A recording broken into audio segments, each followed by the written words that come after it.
और भाई क्या हाल चाल। अबे रास्ते में कूड़ा फेंक रहे हो?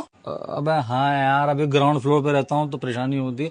पहले फोर्थ फ्लोर पे था ना, बस खिड़की के बाहर आके यूं फेंक दिया करता था, यूं अबे टप्पा। तुम्हें शर्म नहीं आ रही? तुम गली में कूड़ा फेंक रहे हो? इसमें क्या शर्म की बात है भाई? हाँ भाई, गैलरी में आके बस यूं टप्पा डालना है, इसके अंदर भी गफलत करेंगे क्या? अबे तुम गंदगी फैला रहे हो रास्तों में। अबे कोई गंदगी वंदगी नहीं है, सुबह एमसीडी वाले सब ले जाएंगे उठा के। अबे एमसीडी वाले तो सुबह आएंगे, ये रात में जो कुत्ते फाड़ देंगे थैलियां, डाइपर की थैलियां, गंदगी जो फैलाएंगे उसका क्या? बस कुत्तों के खेलने के लिए भी कुछ चीज होनी चाहिए ना, रात भर। अबे शर्म आनी चाहिए, आप मुस्लिम हो? हाँ अल्हम्दुलिल्लाह। अबे भाई दोबारा कलमा पढ़ लो आप।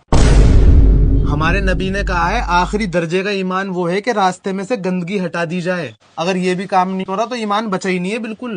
पाकी आधा ईमान है, आधा तो है ही नहीं तुम्हारे अंदर, और जो बचा हुआ आधा है वो गैलरी में से नीचे गिरा देते हो तुम।